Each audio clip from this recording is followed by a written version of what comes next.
अस्सलाम वालेकुम। मैं हूं मरियम सलवाना और आप देख रहे हैं इनसाइड मारिया। तमाशा सीजन 4 एपिसोड 15। आइए रिव्यू करते हैं। शुरुआत हुई यासीन और जैनब की बातों से। उन्हें लग रहा था कि उनके साथ जितने भी सारे नॉमिनेटेड हैं वो सब यासीन का नाम इसलिए ले रहे हैं क्योंकि उनको प्रेशराइज करने के लिए। लेकिन मुझे यहाँ ये नहीं लगा।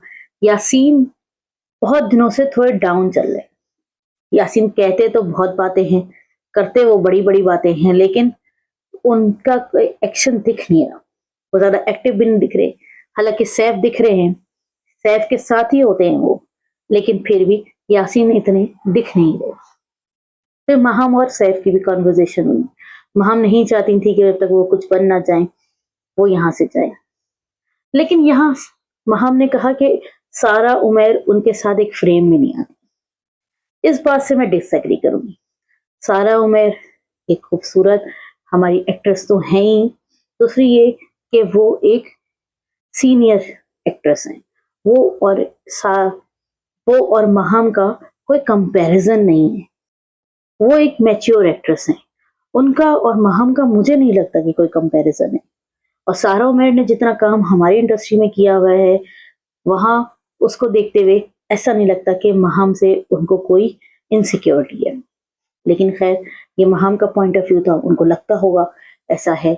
लेकिन सैफ ने उनको समझाया कि अगर आपको लगता है कि अगर आपको निकल जाना नहीं चाहिए तो फिर आप कुछ करके दिखाएं। वैसे महम दिखती तो है ही शोज में। कल मुझे, जहां तक मैंने आपसे कल बात की थी कि गानिया, यासीन, काशिफ, इन लोगों में मुझे गानिया और यासीन थोड़े से वीक लगे, जिनको लोगों ने नॉमिनेट भी किया और जिनको लोगों ने वोट भी दिए कि ये जा सकते हैं। तो खैर, यासीन भी नॉमिनेट थे, जैनब भी नॉमिनेट थी, महम भी थे। सबके सरों पे तलवार थी कि आज कौन जाएगा, क्योंकि आज था एलिमिनेशन स्पेशल। उसके बाद पाशा सलामत आए और उन्होंने एक एक करके सबको खड़ा किया। जहां तक हमें लगा कि पहले काशिफ साहब सेफ हुए। काशिफ साहब एक सीनियर एक्टर हैं, उनकी फैन फॉलोइंग भी है, तो उनको मे भी सबसे हाईएस्ट वोट आए। काशिफ साहब, ओमी और कवल, रिदा, ये सेफ हो चुके थे। यासीन और गानिया एंड में बचे, और यासीन और गानिया में से गानिया एलिमिनेट हो गई। हमने पिछले व्लॉग में भी बात की थी कि गानिया पूरे हफ्ते नहीं दिखी।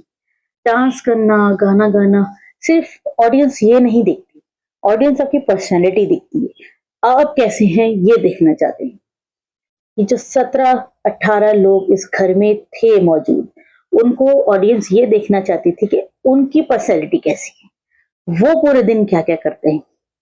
डांस और गाने तो हम टीवी पे भी, म्यूजिक एल्बम से भी देख लेते हैं, मूवीज में भी देख लेते हैं। खैर, गानिया को शायद पैनिक अटैक आया। गानिया बहुत रो रही थी। उन्होंने शायद एक्सपेक्ट नहीं किया था कि वो निकल जाएंगी, लेकिन वो निकल गई।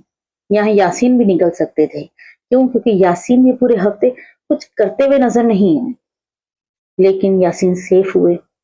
और मैडी पिछले लास्ट राउंड में जो कल सेफ हो गए, इसकी वजह से आज वो नॉमिनेशन से बच गए थे।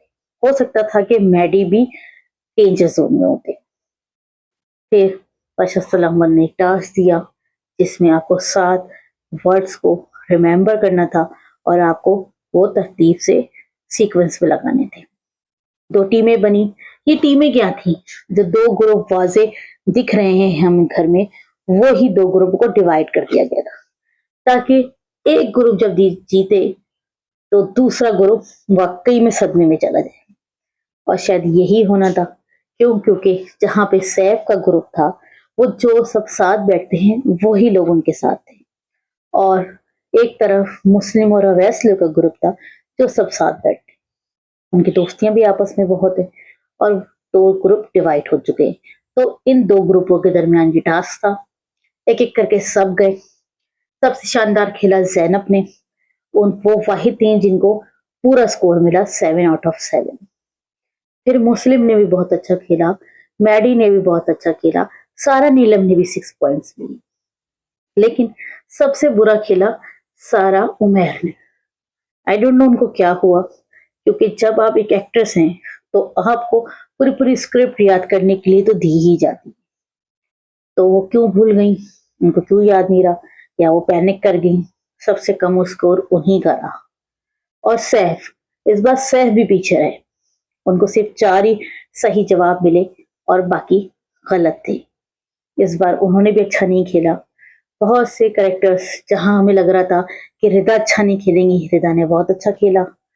जहां हमें लग रहा था कि मैडी भी नहीं खेल पाएंगे, लेकिन मैडी ने भी अच्छा खेला।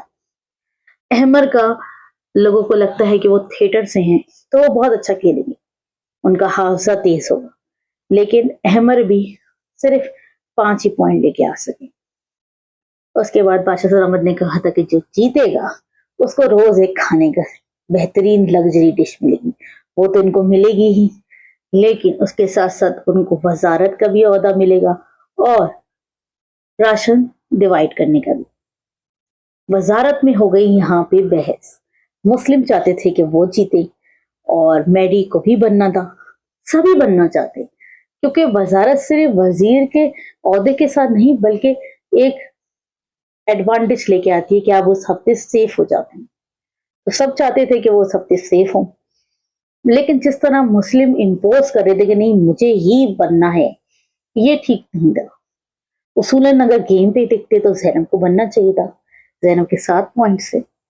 और अगर आपको ये लगता है कि जैनब में अभी वो एबिलिटी नहीं है तो फिर आप वोटिंग इक्वली करवाते, आप किसी को इन्फ्लुएंस ना करते।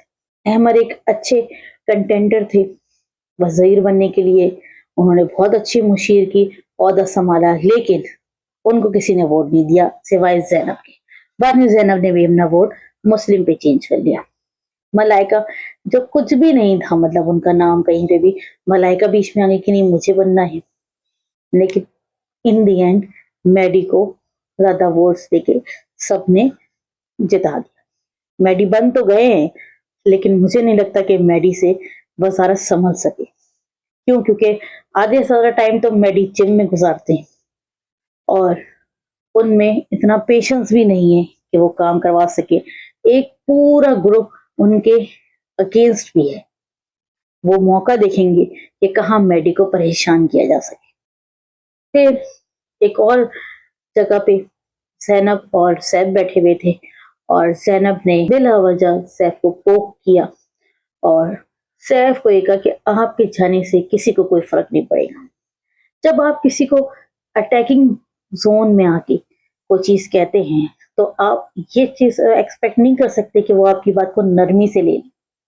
उन्होंने भी कहा कि आपके जाने से कोई फर्क नहीं पड़ेगा, लेकिन जब ज्यादा लोग उनके आसपास आए तब जैनब ने ये बात नहीं बोली कि मैंने बात शुरू की थी।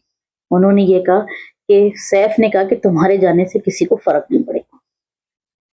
जहां तक हम देख रहे हैं वहां जैनब बहुत अच्छा खेल रही है, सैफ तो बहुत ही अच्छा खेल रहे हैं, लेकिन इस तरह किसी पे ये कह देना कि आपके बगैर तो कोई भी फर्क नहीं पड़ेगा, तो ये आपकी जाती राय है।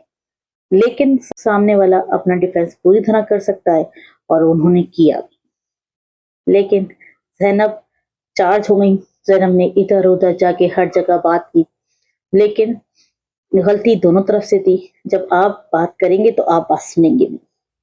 सैफ ने बहुत अच्छी तरह उस चीज को कि मैंने तो सुना ही नहीं, आपने बीच में क्या कहा, आप दोबारा कहें।